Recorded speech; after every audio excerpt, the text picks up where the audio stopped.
Ladies and gentlemen, Tom Lee, one of the best predictor of the stock market in the world, has came out and said that the next 18 to 24 months will be the best you have ever seen for the stock market.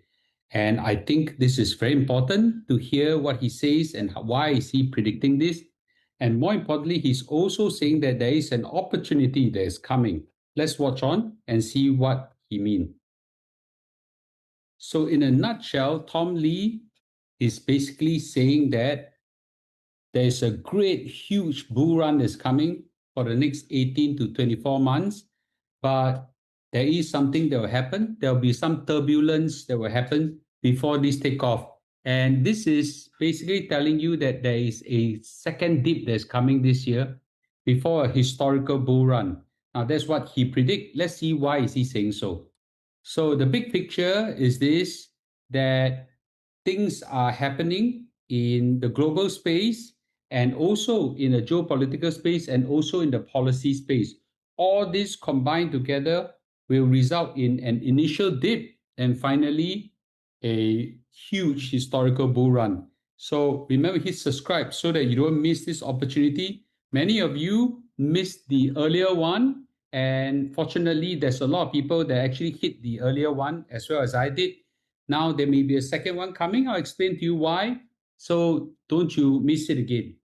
Now, Tom Lee is saying that there is a possibility of S&P 500 hitting 7,700 points. And there are many reasons behind, but just to address the concern to everybody that this war is causing chaos and things like it is, but to him, war is the stimulus to economic growth. And that's also looking at history after history.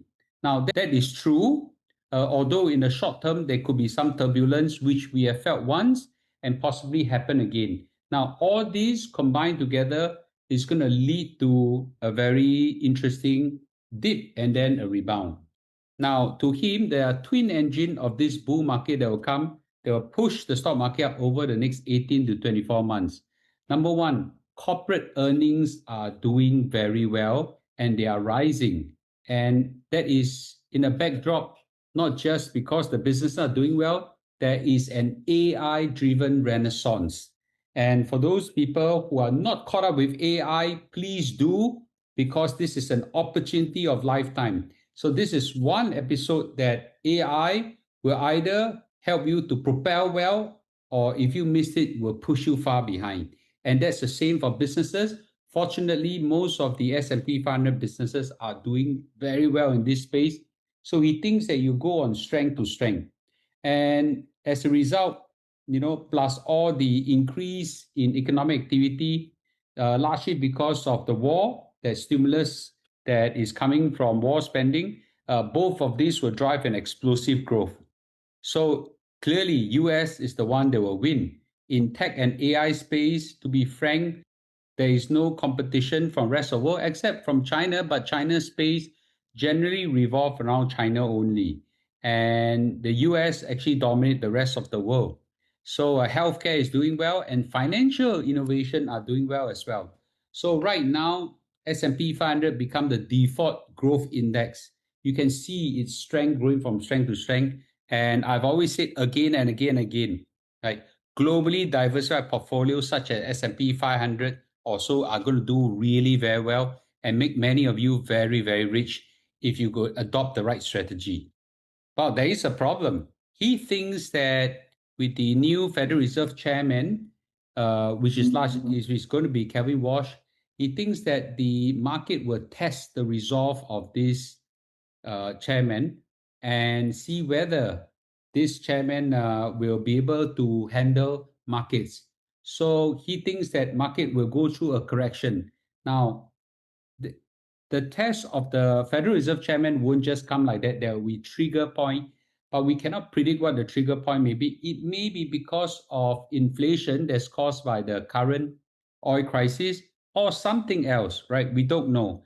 But this instability in the market is likely to cause some short-term pain. Well, just to be very clear, what many of us have done right was that we caught the 9.9% dip in this early part of April. And congratulations to all who are making a lot of money right now.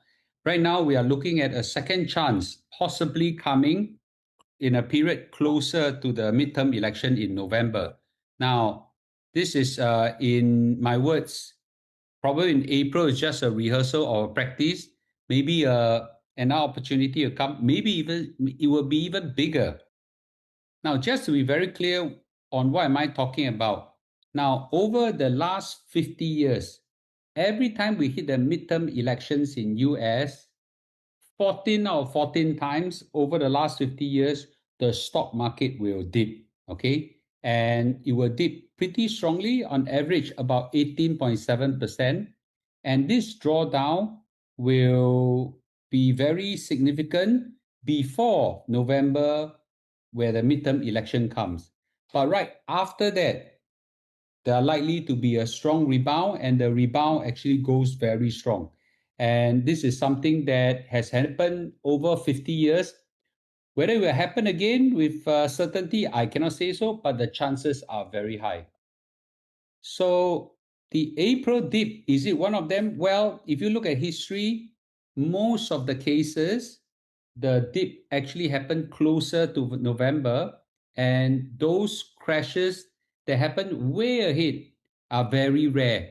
So the chances of a second dip coming is very high, and this coincides with what Tom Lee is also predicting. So what could trigger a second dip? Wow, can be anything. It could be Federal Reserve having some policy issues.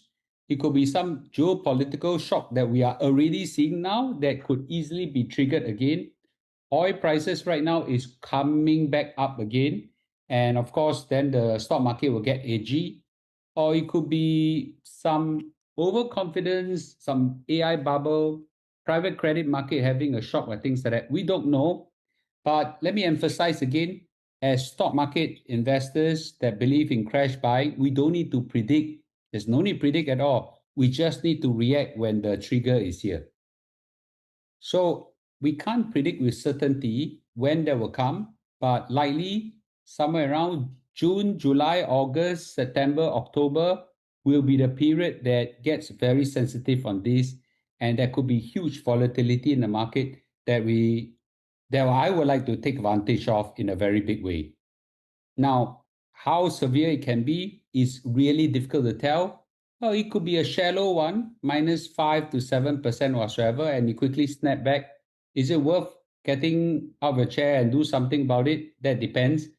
But most likely it should be a moderate kind of a correction, anything between 10 to 15%. And before it goes up healthy, 10 to 15% will be good enough for me to take some positions. And let's say there could be a confluence of a few crises. Iran, US war picking up, there could be some policy issues and so on. Then that would be a very big crisis. We cannot predict all this, but we can take advantage of all this if it comes. And there's no need to predict. Let me warn everybody again, if you are holding on to globally diversified portfolio, there's no need to sell and then to buy back. What I would do is I will continue to hold them for 15, 20 years or so, and then that will basically bring me some insane returns. So if you look at the history of the last 50 years, the rebound after the midterm elections over a 12-month period could be as high as 30%. And that's some insane number. Now, I cannot say that this will happen again, but this is what history says, because the past cannot be a perfect predictor of future. But what I like is past history that stretch over a long period of time that repeats again, again, again. So what do? Well, this is a period we brush up our investment skills. For those people who are believers of contrarian investing, crash buying, get yourself ready. For those people who are not crash buyers and you believe in other form of investment, go adopt them as well. That's fine. I'll prepare dry powder and get ready. But the key thing is consistent, patience, and no emotions involved in this whole thing. Now, this is where our part with a very important quotation that the market will reward those who are prepared for volatility, not those who are waiting for certainty. There will never be certainty. We cannot be sure. A lot of people say, I want to wait until for sure it comes, then I go, right? That's impossible to predict. And let me repeat for the 50th thousand time that as good investors, we don't need to predict, but we just need to react. And as long as we react well, we'll make a lot of money. So stay disciplined and stay calm and stay patient. Hit subscribe so that you won't miss all this important release of news. And should the window opens up suddenly, I will announce to the people, which I always do, and I'll give strong hints, which I did. And hopefully all you guys will do well in your investment. For now, thank you, and I'll see you in my short videos and my live stream.